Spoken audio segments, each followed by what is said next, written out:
இதுல பார்த்தோம்னு வச்சுங்களேன், இது யார் இந்த கும்பமேளாவை நடத்துறது அப்படிங்கிறது பார்த்தோம்னா 13 அக்காடாஸ் இருக்கு. அக்காராஸ் அப்படிம்போம். அதாவது ஆன்மீக கூட்டமைப்பு. சைவ அக்காடாஸ்ங்கிறது 7, வைஷ்ணவ அக்காடா இருக்கு, சீக் அக்காடாஸ் இருக்கு. அதாவது 3 வகையான அக்காடாஸ் இருக்கு. சீக் தெரியும்ல, பஞ்சாப் சீக்ஸ், அவங்களுக்கு ஒரு ஸ்பிரிச்சுவல் ஆர்கனைசேஷன். வைஷ்ணவட் அவங்க கூட்டமைப்பு. சைவேட் சிவனை முதல் கடவுளாக கொண்டு இருக்கக்கூடிய பரம்பரை. பெருமாளை விஷ்ணுவ மூலமாக கொண்டு இருக்க பரம்பரை. அதே மாதிரி சீக்கிய மதம் அவங்கள இருக்கக்கூடிய பரம்பரை.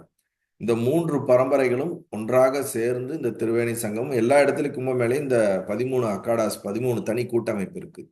அந்த ஒவ்வொரு கூட்டமைப்புக்கும் ஒவ்வொரு மூல தெய்வங்கள் இருக்கிறார்கள். இப்போ உதாரணத்துக்கு பேரு சொல்லணும்னா நிர்வாணி அக்காடா, நிரஞ்சனி அக்காடா, அட்டல் அக்காடா, ஆனந்த் அக்காடா, நிர்மல் அக்காடா, ஜூனா அக்காடா, இந்த மாதிரிலாம் அவங்களுடைய இன்ஸ்டிடியூஷன், அவங்களுடைய இதோட பேரு. இப்ப நிர்வாணி அக்காடான்னு எடுக்கும் பொழுது கபில முனி என்றவர் தான் அவங்களுக்கு குலகுருவா வச்சிருக்காங்க. ஆனா இதெல்லாம் சிவனை பேஸ் பண்ணி, சிவன் தான் முதற் கடவுள். அதுக்கப்புறம் வரக்கூடிய குருவாக கபில முனியும், தத்தாத்திரேயர் வந்து ஜூனா அக்காடாவும், முருகரை வந்து நிரஞ்சனி அக்காடாவும், இந்த மாதிரி சூரிய பகவானையும் கணபதி பகவானையும் இந்த மாதிரி ஒவ்வொரு அக்காடாசிஸ் இருக்கு. இதுல இப்ப நிறைய பேர் இப்ப கேட்கறவங்க எல்லாம் என்ன கேள்வி கேட்கறாங்கன்னா, இந்த நாகாபாபாஸை பத்தி தான் அதிகமா கேள்வி கேட்கறாங்க.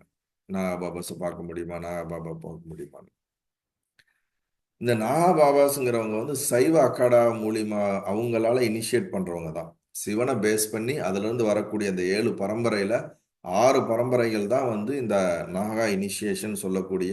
நாகானா துணி இல்லாமல் வெறும் நேக்கட் பாடியோட அவங்க இருக்கக்கூடிய அந்த ஸ்பிரிச்சுவல் ப்ராக்டிஸ்ல இருக்கிறவங்கள தான், அது இனிஷியேஷன் எடுத்துக்கிட்டவங்கள தான் நாகான்னு சொல்றோம். அவங்க எல்லாருமே நீங்க கண்டிப்பா அங்க நிறைய பேரை பார்த்துருப்பீங்க. ஆயிரக்கணக்கான பேர் ஒரு இடத்துல அவங்க ஒண்ணா சேரக்கூடிய இடமாக தான் இந்த மேளா எங்கெல்லாம் நடக்குமோ அந்த இடத்துல அவங்க இருப்பாங்க. மற்ற நேரத்துல அவங்கள எங்கேயுமே நம்ம பார்க்க முடியாது. சிட்டிக்குள்ளேயும் சரி, எந்த ஒரு ஒரு கோயில்களிலும் சரி, எங்கேயுமே நம்ம பார்க்க முடியாது. இந்த நேரத்துல இருப்பாங்க, வந்து சேருவாங்க, திருப்பி அவர்கள் எங்கு செல்வார்கள் என்று அஹ், அவரவர்கள் இருக்கக்கூடிய மலையோ காடுகளோ ஆசிரமங்களோ அவர்கள் எங்க இருக்கிறாங்களோ அங்கங்க சென்றுறாங்க. அவங்களுடைய அடையாளம் தெரியாமல் அவர்கள் பார்க்க முடியாத மாதிரி இருக்கிறார்கள். ஆனா இந்த நேரத்துல ஒன்றாக சேர்ந்து இந்த இடத்துல தபஸ் பண்றாங்க. இப்ப இதுல ஒரு முக்கியமான விஷயம் என்னன்னா, இந்த 45 நாள் இந்த கும்பமேளா நடக்குது. இந்த 45 நாளுக்கும் விரதம் இருந்து கல்பவாசின்னு ஒரு குரூப் இருக்காங்க. அவங்க என்ன பண்ணுவாங்க, டெய்லியும் 2 தடவை ஸ்நானம் பண்ணணும். ஒரு வேளை தான் உணவு எடுத்துக்கணும். தொடர்ந்து மந்திர சாண்டிங் பண்ணணும். சில பேர் அதுல தியானம் தொடர்ந்து பண்ணணும், யாகம் பண்ணணும், யஜ்ஞம் பண்ணணும், இந்த ரிச்சுவல் பண்ணணும். இவங்கெல்லாம் வந்து கங்கை கதையோட நீங்க வந்திருக்கவங்க எல்லாம் வந்திருந்தீங்கன்னா அதில் பார்த்துருப்பீங்க. கல்பவாசிக்குன்னு தனியாக டென்ட் போட்டு கொடுத்துருவாங்க. பெரிய பெரிய ஆர்கனைசேஷன்ல இருக்க மாட்டாங்க அவங்க. அவங்கவுங்க ஒரு சின்ன டென்ட்ல இருப்பாங்க. அவங்க தபஸ் பண்றவங்க. அவங்க கங்கை கரையை ஒட்டி அவங்களுக்கு நிறைய டென்ட், ஆயிரக்கணக்கான டென்ட் போட்டு கொடுத்துருவாங்க. அதுல அவங்க காலையில எந்திரிச்சு கங்கா ஸ்நானம் பண்ணுவாங்க. வந்து அவங்களுடைய ரிச்சுவலை ப்ராக்டிஸ் பண்ணுவாங்க. அவங்களுடைய முறைகளை ப்ராக்டிஸ் பண்ணுவாங்க.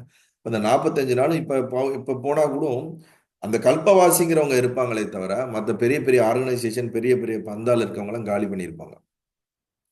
அந்த முக்கியமான ஸ்நானுக்கு அப்புறம் மற்றவங்க எல்லாம் கிளம்பி போயிடுவாங்க.